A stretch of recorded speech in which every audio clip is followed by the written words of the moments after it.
Okay, so I'd like to begin with a kind of brief summary of yesterday, what we went over. Then I would like to tell you the plan for today, or the rough plan today, always pending changes. Yeah, that's it. Okay, so Xander, you've seen this before. Those of you that haven't, I just want to show you, again, a little recap.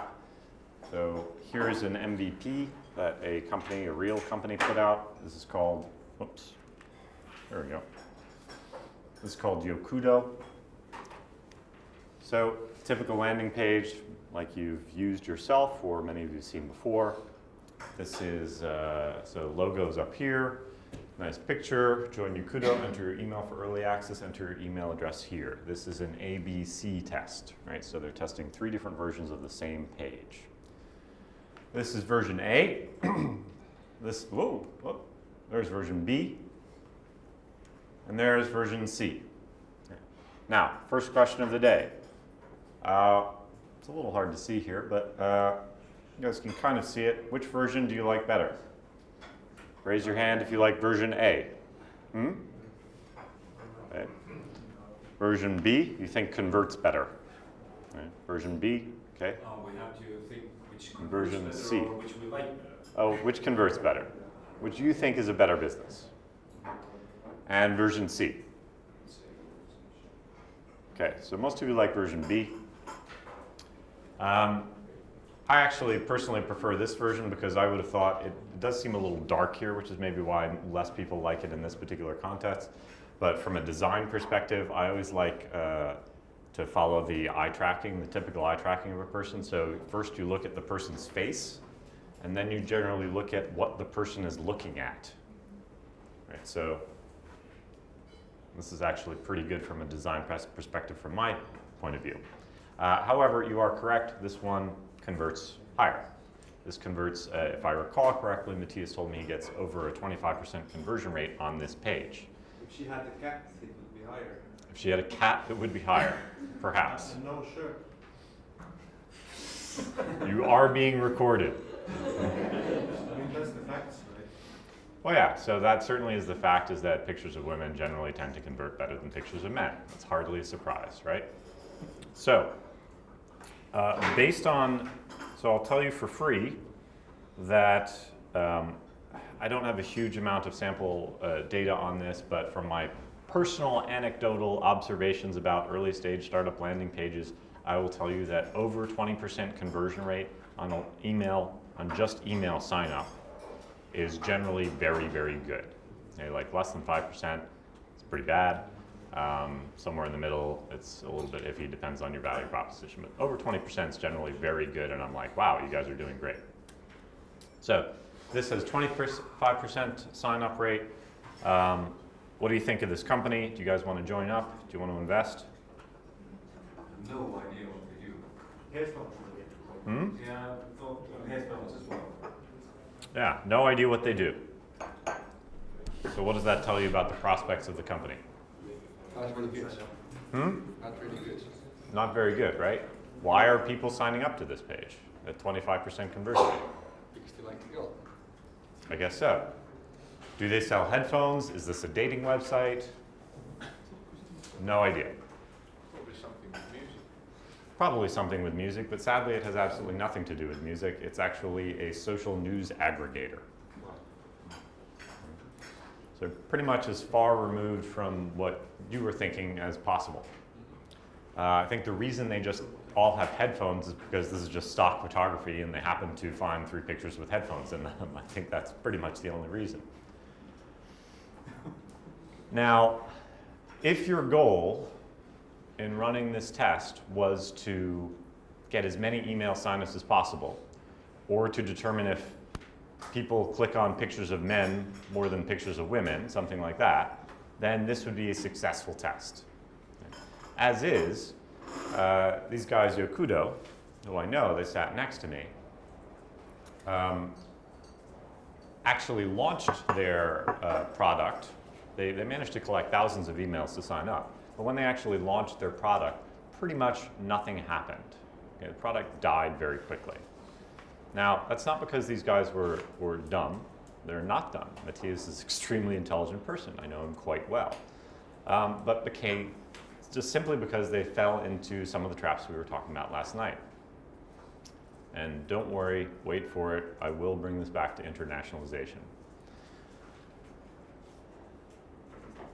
If you don't get this stuff right, and you can't do it well in your home market, you're not going to be able to do it abroad. There are going to be far more boundaries for you. So this is, in principle, what I was trying to emphasize yesterday. Ignorance, perspective, build, measure, learn, go fast, and then go backwards. Okay? It's absolutely critical. And this is very, very hard to apply. Okay? I think as we saw, just the first thing we did yesterday was kind of my basic lean diagnostic test. And you all did exactly what ordinary human beings do, which means you didn't apply lean in the slightest bit. You didn't apply the scientific method at all, right? Which is very, very normal. Okay? We all have those same biases. It is almost impossible to apply this stuff rigorously to yourself. This is particularly true. I know you guys actually have co-founders, but some of you don't have co-founders with you.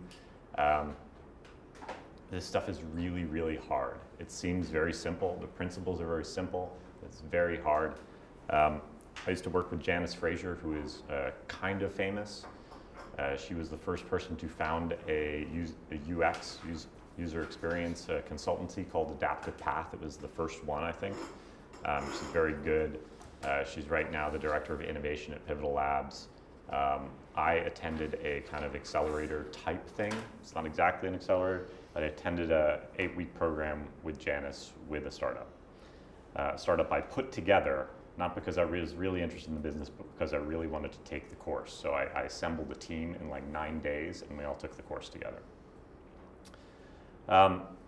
And she completely destroyed us. Like, I knew this stuff pretty well. And every time we would say, like, here's our MVP, she'd be like, out of those 10 features, pick one. And I was like, oh, I'm going to take out 9 things. Like, every time. Then I went to work for Janice after we shut down that project. So we did it for a little while, and then we shut it down because, like I said, we weren't really interested in doing it. So I went to work for Janice after that, because I was like, this is great. I want to get even deeper into this stuff, see what I'm missing. Now, in that company, we had about 6 people. Everybody was extremely familiar with lean thinking. Everybody was experienced business people. Everybody had built businesses in that company, except for the interns, I guess. But when it came down to it, I was in charge of sales. Okay? I was put in charge of sales. Again, not my favorite job, but I did it because we're a small company and somebody had to do it. So I did the sales. And I would come back to Janice and be like, hey, I don't think people like our product. Okay? I think we're missing something fundamental about the value proposition. And she would be like, okay, I understand, but we can't change it right now, just keep going. Right? And it would happen again and again and again and again. And eventually, like, I had to quit because I'm like, we're not actually applying lean, like we're not making progress in my minds. This is not a criticism of Janice. Janice is, again, really, really smart. We're still very good friends, but I had to quit that job because we couldn't agree on the way to proceed. And Janice is one of the most known lean speakers on the planet. We're all like that. Like, it's very hard to be objective in regards to your own product. Sometimes it really does take another set of eyes to tell you, like, hey, you're being kind of dumb. Okay, you're not covering the basics. You're not testing things. And so it takes that external set of eyes. Sometimes that can be provided by mentors, but one of your greatest assets in a program like this is actually each other. So when I mentioned doing peer-to-peer reviews yesterday, that is something that I would strongly encourage you all to do on a constant basis. If you haven't kind of like found a buddy company yet, please do so. If you haven't exchanged emails and you don't know everybody in the program very well yet, find the person who you know the least and get them to challenge you on your experiment. Am I running this well? Are there multiple interpretations to understanding this data? All of those things are really going to help you because this is inherently hard and almost impossible to apply on your own thing. Your ego and your wishful thinking will always get in the way. Okay? So that was what we covered at the start of the day. Any questions on that? Nope. Everybody knows it's hard. Everybody's sleepy. It's Sunday morning. A little bit. What? No sarcasm from you yet? Oh, the sarcasm hasn't woken up yet. The sarcasm sector. Give me some time. Okay. So we covered comprehension testing and value proposition testing. Comprehension testing, again, one of the simplest tests you can possibly do. Usually only takes 2 hours, tops. Just come up with your value proposition or a portion of it and test it systematically just to make sure people understand it. Again, obviously to make sure that we understand the context of these things. This is going to be absolutely critical as you go into other markets. Now, in order to find the people to test, we'll talk about that a little bit later, because some of you may not have access to these people. Right? But comprehension testing, use it, remember it. Everything revolves around your value proposition, the benefits, not the features. If you can't clearly explain that in your current market or new market, you're sunk. We also covered 2x2 sorting, right? Again, very simple, very useful. I prefer simple methods. I'm not saying this is the best prioritization method in the world, but it is nice and simple, and it should, if you know how to do it and your team does it, it's a great way to get team cohesion around what's most important. Doesn't take too long. Basically, that's it. Doesn't take too long, gets agreement on everything. That's generally a very good way to go. One other thing I mentioned is if you're a team leader, I strongly suggest you do not force your will on the team. It is better to answer this question very quickly, even if you think you know the answer. Let the team figure out how to answer it and challenge you, rather than overrule them. It's a good habit to get into. The other thing we talked about was the real book. I went over this fairly quickly in a much more theoretical sense. But again, very good to know, very good to understand. Again, the Yokudo example, that is a landing page test. But it didn't really help them because they didn't have a learning goal. So basically their question was misaligned with their method. Right? So first, have a goal. Second, use the right method for your learning goal. That's going to serve you very well. And then the last thing we went over was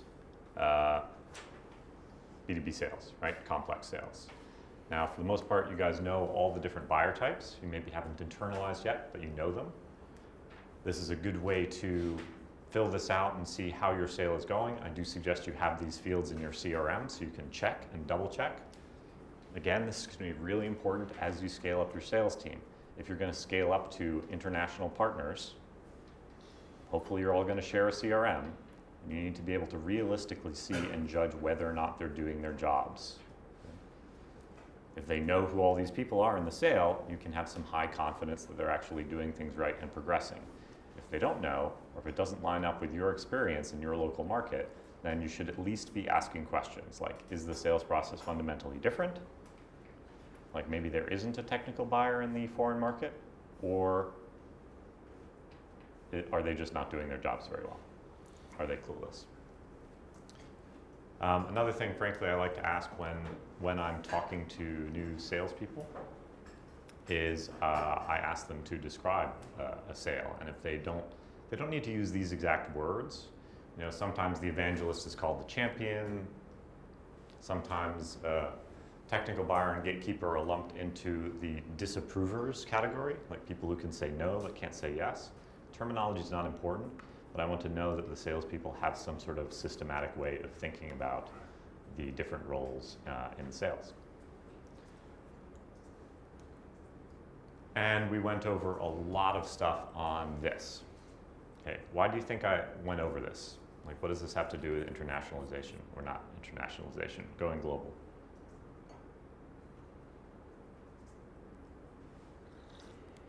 I know you're sleepy, but work with me. You need to have a structure and you need to have kind of a system and see measure results clearly. Yeah, that's basically it. a lot of this stuff seems basic. I know we went into a lot of detail about actual sales process and things like that yesterday, some very tactical stuff, which I hope you found useful. I saw a few comments that said it was very useful. I saw a few comments that said it was a total information overload. I don't want you to worry about remembering every single thing I told you, okay? There are a few tips. We can always review them in our one-on-one sessions. But the most important thing I wanted you to get out of all that is that you have to be very highly structured. Again, I'm not a highly organized person in real life. It's taken me 40 years to get this organized. For the first 29 of those, I think I was extremely disorganized. Okay, my room was a mess, my desk was a mess, I had no organizational structure whatsoever. But this was absolutely necessary for me to get to a scalable process, one that I could actually improve. Who was talking to me about checklists yesterday? You were talking to me about checklists, that's right. So we like checklists a lot.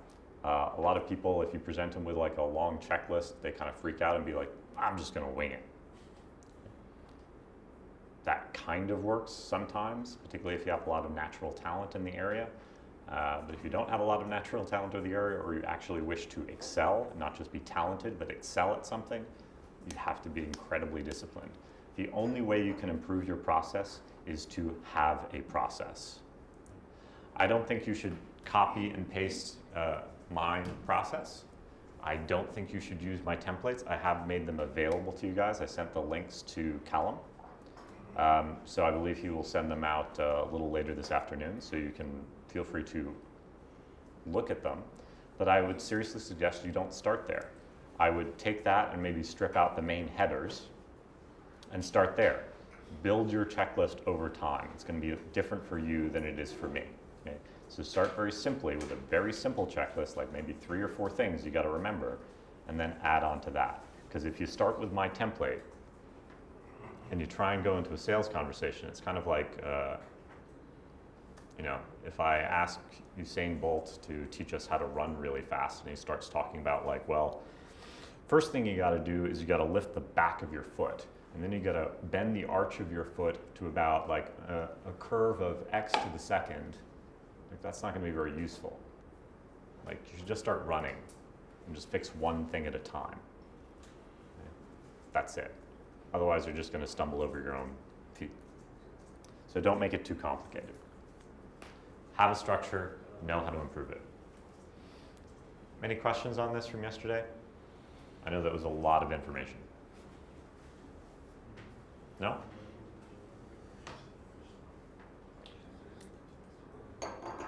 Okay. Last thing I wanted to mention this morning before we move on was I kind of tacitly talked about this, or I tacitly kind of mentioned this. I did decide to throw it up on a slide just in case you haven't seen this explicitly.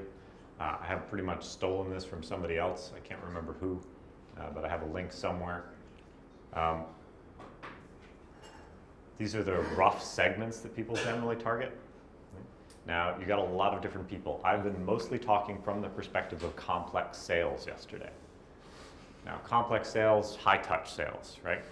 A lot of interactions required. These are the sizes of the markets. So, high-touch sale with very small customers, clearly not worth it. Generally not worth it for SMBs either. Perfect for enterprise. The sales process that I described to you, that collaborative, cooperative sales process, sometimes called solution selling or consultative selling, that's the type of process I was describing. Very high touch, very involved. Doesn't mean it always takes 9 months, but it's very an intimate relationship. Now, this stuff is not worth it. Low touch, medium touch with enterprise sales, kind of good luck. Generally very challenging. I haven't seen anybody really nail that one. But like I said, there are models such as Slack where you kind of get the users to sell it for you. But still at that point, generally you're going to have salespeople to close the deal and deal with any idiosyncrasies of the company and go through the procurement process and so on and so forth. So generally you might kind of do a lot of lead gen with low touch, but eventually you're going to have to wind up talking to those enterprises a lot more, generally. The main exception would be if you're selling products which do not touch the enterprise as a whole, but are used by perhaps small departments. And that is a significant thing that I think is relevant for quite a few of you. Right, so if I'm selling to General Electric, and I'm just selling to the marketing department, I'm just selling to the marketing department in Switzerland, and there are 20 people in that marketing department in Switzerland, well, that's not an enterprise really. It's a small and medium-sized business. It just happens to live inside an enterprise. So you're gonna have a very different touch point. You might be able to sell entirely in an automated fashion. Okay. Make sense? What's the awkward? Why? It's just your margins are a little weird. Like, you gotta spend a little bit of effort, but you can't spend too much time with them. But you have, again, you remember those people I told you about who only represent 20% of your business, but they are 80% of your time. Like, it's just kind of awkward. You really just want to find a system. Let me say it this way. Even when you're dealing with small and SMB, and this is your target, right? The reason I framed everything from the perspective of complex sales is because, well, first of all, it's easier to explain complex and then say ignore all that other stuff, rather than say, here's the simple version, and all you people doing complex sales, have fun. Secondly, even if you're aiming for this, start here. It is not worth it initially, but that's not the goal. The goal is to learn what the sales process is. The goal is to learn what are the obstacles and rejections. What are the things we need to have in our FAQ? What are the things we're going to have in our video? So you may start here, but you are gradually going to automate things as you can go. Prepare marketing material and content where you don't need to be super high touch and explain exactly how the product works. You have an intro demo, a demo video. Great. Now you've optimized sales generation, you've optimized your free trial process, you can just move it straight up here. That's the goal. If you can't do that, if you can't do it like this, I find it very unlikely that you'll be able to do it like this, and I'll find it very unlikely that you can do it like this. That's not to say it's impossible. Slack has a really amazing video. I don't know their process. I didn't work at Slack, so I can't tell. Maybe just one person was so brilliant that they came up with that off the top of their head and they just went to town. It could be. I have no problem with that. If you want to try something, go and try it. But this high-touch stuff, remember the concierge testing, that's generative. It will allow me, there's a million different ways you could sell it, a million different videos you could produce. I would suggest it behooves you to at least do a few high-touch sales to figure out what you should be testing, to narrow the scope of your tests. That's why I highly encourage you all to do high-touch sales. And this particularly applies to, again, entering foreign markets. Now, sometimes high-touch is not going to be possible. Like with Atlassian sitting in Australia, it was very hard to fly over to Germany to try and sell their products. So they really targeted a lot of soft touch, low touch, automated selling, something very, very simple that one person in a company can buy. It's great, awesome if you can do that. But if you can, maybe get on Skype with them. It's not quite as good as face-to-face because you've got a significant amount less body language, but it's something. If you can't get on Skype with them, get on the phone with them. Can't get on the phone with them, okay, now you're doing email. Very difficult to read email. Can't read sarcasm on email, it's totally impossible. Cultural differences on email make them almost very difficult to detect sense of humor, or exactly what the difference between hi and hey, and when should I address like Mr. Kromer as opposed to Tristan. It's very difficult to read when you're offending somebody over email or instant messaging. I find it very, very strange and awkward when I hear that startups are like, yeah, we're doing lots of customer development and discovery. I'm like, oh yeah, how are you contacting? They're like, oh, we use intercom. Like, you mean like instant chat on your website? They're like, yeah. Okay, probably missing something.